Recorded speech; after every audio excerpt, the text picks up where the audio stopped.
एक घर में पक्षपात की गहरी छाया थी। एमिली दिन रात घर का सारा काम करती थी, पसीना बहाती थी, जबकि एम्मा अपनी मां की लाडली बनकर आलस में डूबी रहती थी, अपनी उंगलियों से बालों को सहलाती थी। एमिली सावधानी से एक कीमती कढ़ाई वाली रुमाल सिल रही थी। उसके हाथ मेहनत से खुरदरे हो गए थे। अचानक एक मुर्गे के चिल्लाने से एमिली चौंक गई। रुमाल उसके हाथ से फिसलकर कुएं में गिर गई। उसे निकालने के चक्कर में एमिली कुएं के किनारे झुक गई। उसका संतुलन बिगड़ गया और वह नीचे गिर गई। नीचे अंधेरे के बजाय वह एक जादुई चमक और बहते हुए प्रकाश के बीच से गुजरने लगी। वह धीरे से एक मुलायम घास के मैदान पर गिरी। यहाँ की हवा में एक अनोखी खुशबू थी।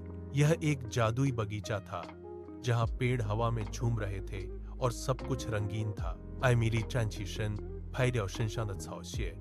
不远处，一只白色的颗果实正在泥土中焦急地刨动，它被一根粗壮的树根缠住了爪子，周围的胡萝卜散落一地。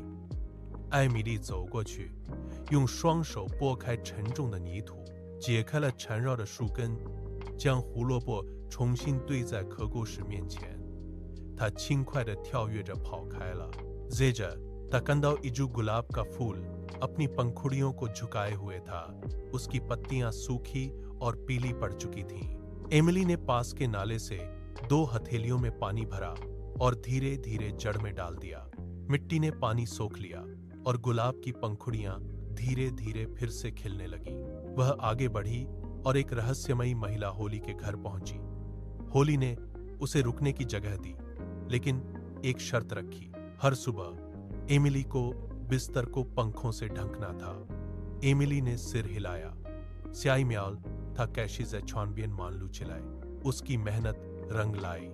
दोपहर में उसे मेज पर स्वादिष्ट भोजन मिला। वह हर दिन इसी निष्ठा से काम करती रही। समय बीत गया। एमिली को अपने घर की याद आने लगी। होली उसे एक सुनहरे दरवाजे तक ले गई। जैसे ही एमिली ने चौखट पार की, ऊपर से सोने के सिक्कों की वर्षा होने लगी। सिक्के उसके हाथों और पैरों पर गिरे। खनकती हुई आवाज पूरे आंगन में गूंज उठी। उसकी खोई हुई कढ़ाई वाली रुमाल अब चमकते धागों से सजी उसके हाथ में थी। घर के दरवाजे पर खड़ी मां और एम्मा ने यह दृश्य देखा। मां की आंखें सोने की चमक से चौंधिया गईं। उसका चेहरा लालच से भर गया। एमिली ने अपना अनुभव सच सच बता दिया, लेकिन मां ने उसकी मेहनत नहीं, केवल सोना देखा। उसने एम्मा को धक्का देकर कुएं की ओर धकेला। एम्मा ने अपनी जेब से रुमाल निकाली और जानबूझकर उसे कुएं के अंधेरे में फेंक दिया। वह बिना किसी हिचकिचाहट के सोने के लालच में खुद भी कुएं में कूद गई। हवा में उसके हाथ खाली थे, लेकिन उसकी आंखों में केवल वह खजाना था, जो उसे लगता था कि बस कुछ ही देर में उसका होगा। कुएं के अंदर का सन्नाटा उसे निगल गया और वह नीचे की ओर गिरती चली गई। एम्मा कुएं के नीचे जादुई बगीचे में उतरी।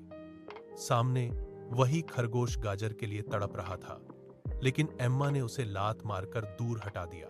वह गुलाब के पास से गुजरी। उसने पानी देने के बजाय उसकी सूखी पंखुड़ियों को तोड़कर फेंक दिया। वह होली के घर पहुंची। होली ने उसे भी वही काम सौंपा। एम्मा ने बिस्तर पर पंख बिखेरे, लेकिन उन्हें ठीक करने के बजाय वह वहीं ढेर होकर सो गई। उसने कमरा गंदा कर दिया। धूल और कचरा हर कोने में फैल गया। अगली सुबह होली ने उसे घर से बाहर निकाल दिया। एम्मा को लगा कि अब उसे सोना मिलेगा। वह सुनहरे दरवाजे की ओर दौड़ी। उसने अपनी आंखें बंद की और हाथ फैलाए। जैसे ही उसने चौखट पार की, ऊपर से सोने के बजाय ठंडी और बदबूदार कीचड़ की बौछार हुई। कीचड़ उसके चेहरे पर चिपकी, उसके हाथों पर जमी और उसकी पूरी देह को गंदा कर दिया। वह ठिठक गई। उसके हाथ कांपने लगे। उसने चारों ओर देखा। वहां कोई खजाना नहीं था, केवल कीचड़ की मोटी परत थी, जो उसके अहंकार को ढंक रही थी।